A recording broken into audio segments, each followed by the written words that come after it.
The Australian cricket team are kind of caught in a catch-22 situation at this point in time. A week and a half ago, everything was working very, very well. They had clean swept South Africa 3-0 in the T20Is and were leading 2-0. But after that, things have gone horribly wrong for the Australian team. And their prospects are not getting any easier with the tour of India coming up for 3 ODIs.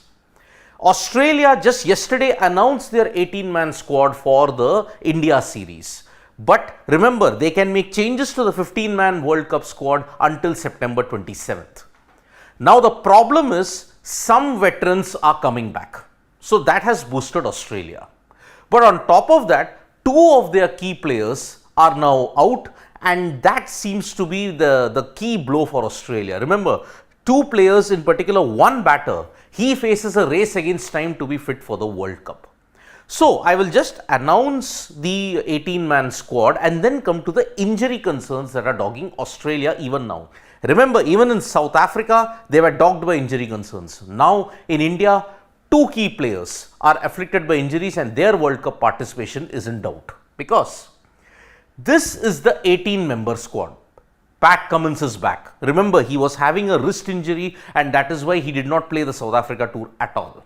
Sean Abbott, Alex Carey, Nathan Ellis, Cameron Green. Remember, Green suffered a concussion in the first ODI and that is why a mandatory 8-day rest period has been warranted by Cricket Australia. If you suffer a concussion, you have to be rested for 8 days. After that, you can be considered. That is why he didn't play the next 3 ODIs, he played the 5th ODI. Then Josh Hazlewood, Josh Ingles, Spencer Johnson, Marnus Labuschagne is definitely there because of his performances against South Africa. Mitchell Marsh, Glenn Maxwell. Remember, Maxwell did not play the Australia series, the South Africa series because of soreness in his ankle. That is why he makes a comeback. Tanveer Sangha impressed Matthew Short, one of the uncapped players who's featuring in the 3 ODIs against India. Steve Smith is back. Remember, Smith was also nursing a wrist injury that he suffered in the Ashes. Mitchell Starc, he too had shoulder problems and groin injuries after the Ashes ended. So that is why he too makes a comeback. Marcus Stoinis, David Warner, Adam Zampa. But you will be noticing that there are 2 names missing in this list. One among them is Travis Head. Now remember, Travis Head has been superb at the top for Australia. His fast starts, his aggression has ensured Australia play fearless cricket just like how England are playing. But now there is a major concern because the fracture on his left hand after he got hit by the Gerald Coetzee bouncer in Centurion, surgery has been mulled as an option. And the Cricket Australia statement has said, Head is racing against time to be fit for the World Cup. So that means he has 3 weeks now. From this point, if he undergoes surgery, he has 3 weeks.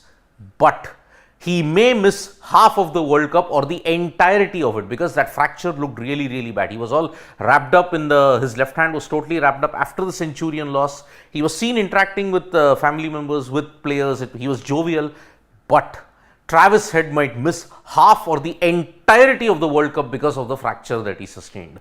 Wrong timing indeed, and that is going to be a major blow for Australia. So that means Head's unavailability will ensure that they will make changes until September 27th.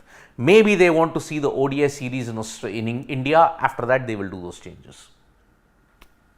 But one more star has also been injured and he also looks unlikely for the World Cup because Ashton Agar, he played a real crucial role in the first ODI at Potchefstroom. In Bloemfontein. In Bloemfontein, he shared that superb partnership with Marnus Labuschagne, 48 runs. But after that, he had a calf tear and he had soreness. Remember, it was the same calf tear that ensured he could not play in the South Africa T20Is. That is why he experienced soreness after the first ODI was not picked. Currently, he is in Australia for the birth of his first child. Congratulations on becoming a dad. But if he is not picked for the India series, looks like his World Cup chances have also taken a big hit. Then, this is the reason why they have called up 2 uncapped players, Matt Short and Spencer Johnson. We know about Spencer Johnson, how he did well in the T20Is against South Africa and how he had done well in the 100. But who is Matthew Short? IPL fans, you will definitely know him because Matthew Short recently played the 3 T20Is against South Africa and he impressed with a brilliant 66 in the second T20I, and because of that, Australia won the series and also clean swept South Africa. He plays for the Adelaide Strikers as well as for the Melbourne Renegades. He's a right-hand bat, he's a right-arm off-spinner, similar to the mold that Travis Head has. As I said, why will IPL fans know him? He was picked by Punjab Kings in the IPL, Matthew Short and Nathan Ellis, if you remember. So, if you look at it, Short might be mulled as a short-term replacement for Travis Head.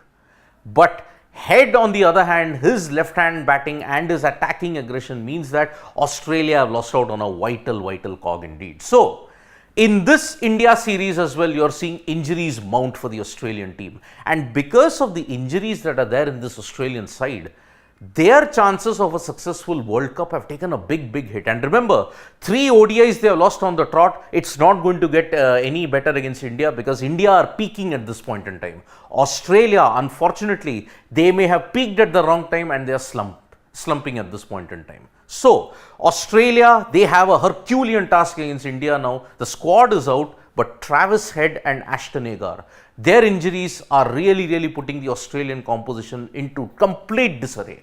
And Head, as Cricket Australia statement reads, racing against time to be fit for the World Cup.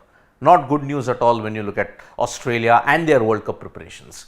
Thank you so much, folks, for joining us for this live. We'll be back with more updates on sports today. Tap that bell icon so that you know when we go live, and don't forget we are on Facebook, Twitter and Instagram as well. Thank you.